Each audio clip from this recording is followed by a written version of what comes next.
We've done our exploration, some evaluation, we've got some insight, and really it's about either checking that insight or we're actually into the action stage. We're evolving and we want to look and change something, and it's following the similar cycle in terms of agile that we do during exploration.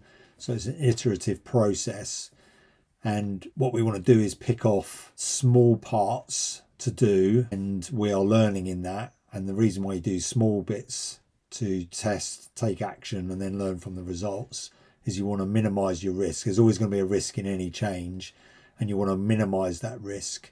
At the same time, you want to maximize your learning. So you want to not only make the change, but there's no guarantee that any change you make is going to work. So you want to minimize impacts of the change, do enough so that you can get a measure from it and get your learnings, and then rinse and repeat. So have you got any examples in mind? This is probably something you've done before, and you've got a number of choices of how to do it. And what we would advocate here is choosing a segment of your customer base and, a variety of prices that you might want to charge. And you'd break those out and test each one individually against a small segment, as opposed to just putting your prices up for everybody and see what sticks. There's obviously always risks with putting prices up. And if you can segment your customers in a way that you can separate them out, then you can start to see which ones are going to work. So the risk is that you put the prices up for everyone, which is going to be quicker. Yep. And obviously in that case, you're getting more money coming in, right? You've got the risk element. So straight away, take a bit more time and you're reducing your risk. The flip side is the learn side. If you put your prices up and everything seems tickety-boo, that's great. What you've learned is that your market can sustain a higher price. Okay. Could it have sustained an even higher price? We don't know.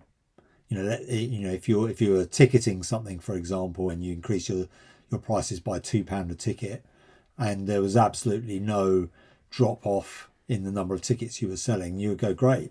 But could you have sustained £3? Could it have been £4? Will the market sustain £6, £10?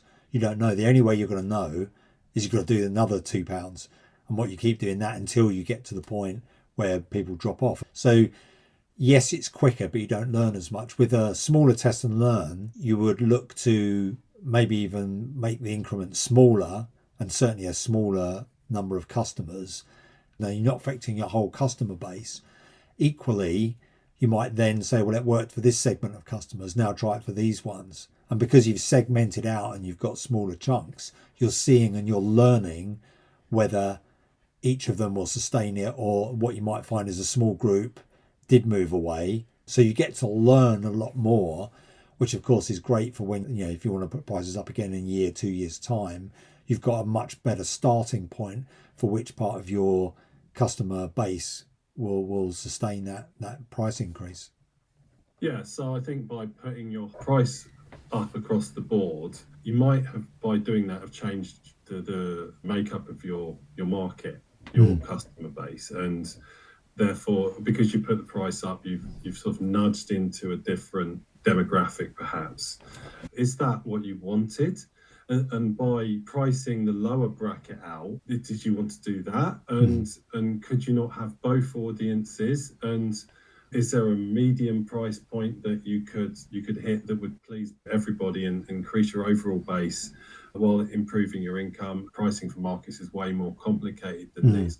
But I think that the core point remains that if you stratify your test and you target it properly, you get to use it as a method of data generation that will allow you then to apply much more nuanced pricing strategies going forward. So I think the stratification is the real key point. You can start to make very targeted tests and you're going to learn very targeted things.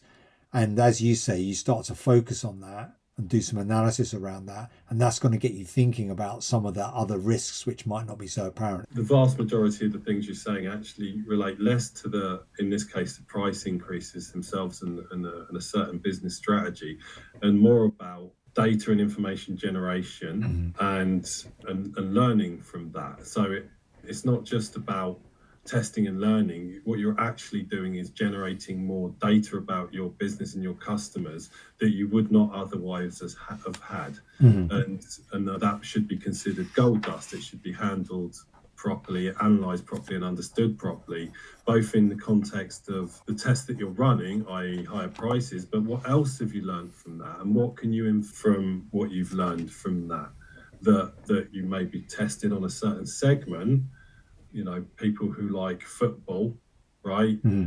And they were much less tolerant of the price increase than people who like snooker. Do you act on that? Right? Do you say, well, I'm going to charge snooker fans more, right? Maybe, I don't know, but maybe not. But the point is, you've lost nothing. What you've gained is information. And if you're a betting company, perhaps, that's really valuable. So the implication is that businesses are testing and learning all the time, right? Or rather, they are taking actions, and through either active analysis or through general consumption of information, they are learning things. And really what we're not talking about here is changing fundamentally the way that your business operates. It's by taking processes that are already happening to some degree and putting them in an environment and an analytical framework that will allow them to be meaningfully and accurately measured. So we create an environment whereby we can solicit a behavior, but we may never repeat that action again, even if it was successful, right? We might just do things to the customer that are simply to generate information. There's all sorts of things you can do just to solicit behavior from the customer that will allow us to learn something that will ratchet us up to a much bigger goal. So sort of a hierarchy of hypotheses, as it were.